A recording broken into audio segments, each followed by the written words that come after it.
सबसे बड़ा नेता जो है मोदी ही है इस समय। इसको गौर से समझना, तुम्हारी उम्र अभी छोटी है। क्योंकि इजराइल को जो भारत ने समर्थन दिया, पता मिर्च लग गई है। अमेरिका कभी उनको फांसी नहीं देगा।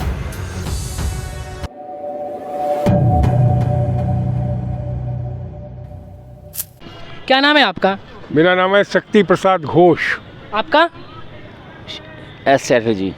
तो अच्छा ये बताइए कि 2024 में आपका वोट किसको जाएगा? हमारा तो वोट मोदी को ही जाएगा। आपका? 100% सेम। मोदी। कहाँ है मोदी, क्यों? बताऊं?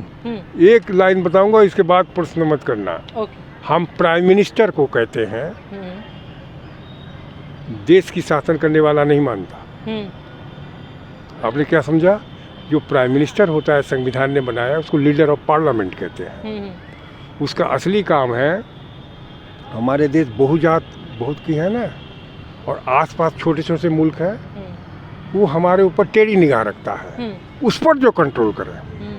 और विदेशों में जो है, हमारे भारत को तोड़ना चाहते हैं, उस पर जो कंट्रोल करे, उसकी हम कदर करते हैं। हम पक्के कम्युनिस्ट हैं, लेकिन तारीफ करते हैं नरेंद्र मोदी की। बस यहीं पर ख़त्म करो। आप बताइए, आप क्यों मोदी को वोट देना चाहते हैं?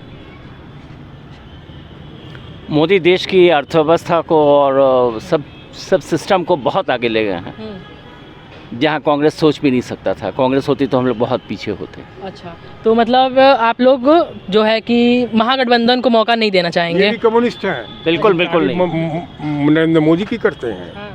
क्यों? वो एक्सटर्नल अफेयर्स का राजा को मानते हैं, जिसको नेपाल में कंट्रोल है, श्रीलंका पे कंट्रोल है, बांग्लादेश पे कंट्रोल है, अमेरिका में कंट्रोल है, रूस में कंट्रोल है। और रूस और अमेरिका दोनों हाई पावर है, उनमें बैलेंस बना के रखे। भैया, विश्व का सबसे बड़ा नेता जो है मोदी ही है इस समय। तो इंडिया का कौन होगा उसके सामने खड़ा, बताइए?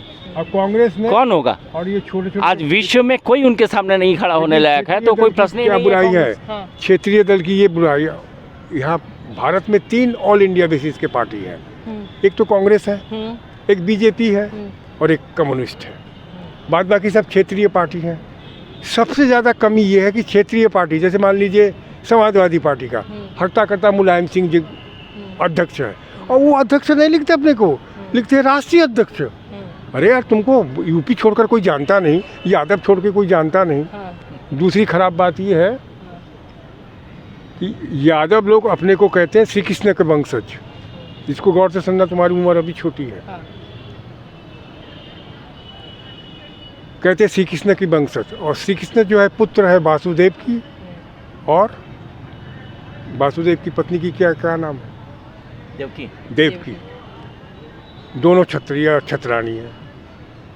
कैसे उनके वंशज हुए? मान लिया जसोदा जी ने उनको पाला, और पालने वाले माता गर्भधारिणी माता से ऊंची होती है, मानते हैं, लेकिन गोत्र तो बदल नहीं सकता। वो परम पिता नहीं बदल सकता। आप अपने उनके वंशज क्यों कहते हो? It is wrong. बस यहीं तक खत्म कर दो।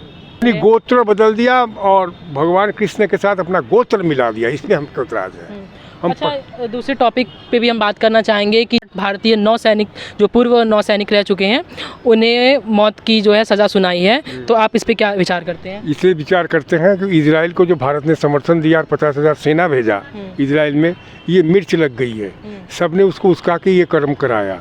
वो 8 नौसैनिक शुरू से ही है कतर में, और CID गिरी करते हैं कि नहीं, ये मुझे नहीं पता, लेकिन इतना ज़रूर है रिवेंज का मसाला है। लेकिन अमेरिका कभी उनको फांसी नहीं देगा। इसलिए नहीं देगा क्योंकि सारी CID और CIA की रिपोर्ट अगर वो देते हैं, जैसे कतर बताते हैं, अगर वो सही है तब भी फांसी नहीं देगा, अगर वो झूठ है तब भी नहीं फांसी देगा। अच्छा, लेकिन अच्छा, उसमें देखा गया है कि जैसे कि उनमें जो उन 8 लोगों में से एक जो कैप्टन पूर्णेंदु तिवारी हैं, जिनको कि अवार्ड मिला था कि वो कतर और भारत का रिलेशन मजबूत कर रहे हैं। हाँ, और लेकिन फिर भी ये मतलब मौत की सज़ा सुनाई गई है। ऐसा क्या हो गया? देखिए, ऐसा इसलिए हो गया कि कतर जो है कोई खानदानी रहित मुल्क नहीं है अमेरिका की तरह। कतर जो है मछली पकड़ने की देश है। जब से पेट्रोल का चलान हुआ, उनके देश में सबसे ज़्यादा पेट्रोल निकली, तब वो मछली पकड़ना भूल के आप डिप्लोमेटिक बनना चाहते हैं। उसकी कोई खास औकात नहीं है इंटरनेशनल में, खाली वो धनी है बस। अच्छा, आप क्या कहना चाहेंगे इस मुद्दे पे? कुछ नहीं बोलेंगे? जी नहीं। कतर जो है कि अभी तक ये भी नहीं खुलासा हुआ है कि कौन सी धारा लगाई गई है और किस लिए फांसी दी जा रही है। देखिए, अभी तो नौटंकी चल रही है। फांसी वो तभी दे पाएगा जब अमेरिका चाहेगा। चाहे वो कितनी जोर लगा ले। पार्डन का भी नोटिस दिया गया है। हमारा एक्सटर्नल अफेयर्स जो है डिप्लोमेसी कामयाब हो गया फॉरेन मिनिस्टर को, अमेरिका के फॉरेन मिनिस्टर को कन्विंस करने के लिए। क्यों? अगर वो सही में सीआईडीगिरी करता था कतर के विपरीत, तो अमेरिका के ही फेवर में करता होगा, इंडिया के ही फेवर में करता होगा, पाकिस्तान के ही अगेंस्ट में करता होगा, तो अमेरिका और इंडिया कभी नहीं होने देगा। बहुत बहुत शुक्रिया, आपसे बात करके बहुत अच्छा लगा। बहुत बहुत धन्यवाद।